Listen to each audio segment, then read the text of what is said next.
Hello Earthlings! For today's video, gagawa tayo ng sabon.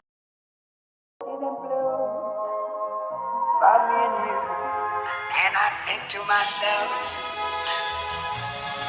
what a wonderful world.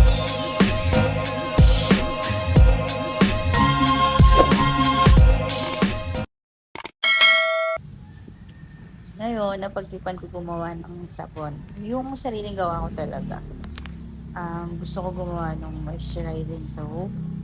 Kaya lalagyan ko nitong aloe vera. Kasi diba itong aloe vera, meron siyang components na nakakapag-moisturize sa balat natin.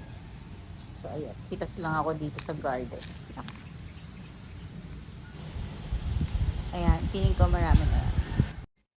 Ito yung mga ingredients. Yung soap base, yung aloe vera juice, coffee juice, coffee grounds, and then yung skin oil, and yung soap molder.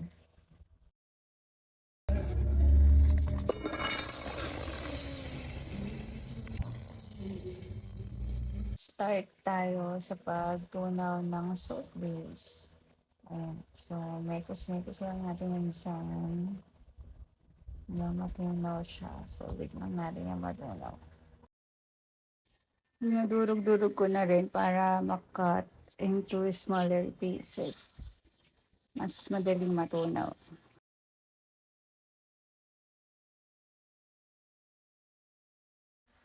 After a few minutes, tcharan! Tunaw na! Ayan. So, after mamekos-mekos, saka natin ilalagay ang aloe vera juice. Halo-halo lang din ulit hanggang mag-mix na sila.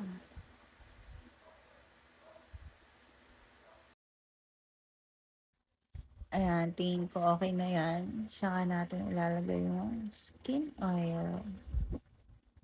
Ayan, drop-drop lang. Dinansya ko lang kung ilang drops yung ilalagay ko. Tapos, mix-mix lang ulit. Ayan, mekos-mekos lang, earthlings.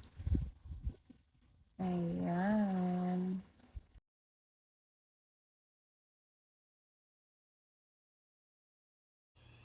Then, ilalagay ko na yung coffee juice. Yung coffee, marami siyang nutrients na nakakatulong sa pag-moisturize ng skin. Tsaka, nakakatulong din siya na mabawasan yung mga cellulites natin. Para dun sa mga gusto mag-firm yung skin nila, mabawasan yung mga fats, lalo na sa belly part. Saka yung sa bandang braso natin, di ba, nagsasag yun, pati yung sa may thigh part, yung sa bandang hita, ganun. Hindi ko alam yung term na sakto dun sa part na yun. Basta yung banda dun, yan, nagsasag yan. Dinagdagan ko pala ng skin oil. Wala lang, natripan ko lang. Syempre, pauso ko lang naman to. Iyan. Then, lagay ko na yung coffee grounds. Bale, itong coffee grounds, siya yung magsisilbing pang scrub. Yun. So, yung mga parts ng katawan natin na gusto natin maging firm, yun. So, ikus-kus-kus lang natin yan dyan. Tuloy-tuloy lang ng pag-mix. Yan, paghalo-halo. Pag-mekos-mekos, earthlings. Nga pala yung apoy nito mahina lang. As in, sobrang mahina lang talaga. Para hindi masunog yung kaldero. Tsaka yung mixture. Nung tingin ko blended na sila, hinango ko na sa apoy. Yan. So, habang medyo mainit pa siya ng konti, lalagay ko na sa molder. Siyempre, maarte ako, papuso yung pinili kong molder. Yan yung shape niya. Medyo makalat. Yan. Mahinhin yarn.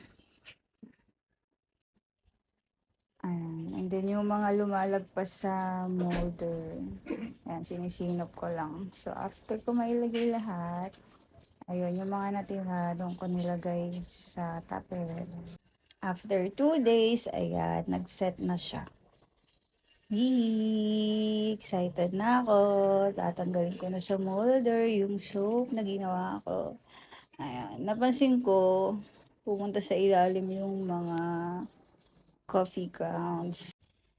Kaya tingin ko yung kapag gusto mo mag-scrub ka, yung bandang ilalim yung gamitin mo. Kasi nandun lahat yung coffee grounds.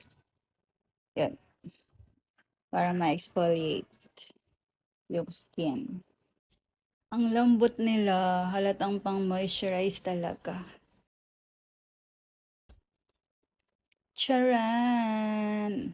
Pwedeng pwede pang gift, sakto sa Mother's Day.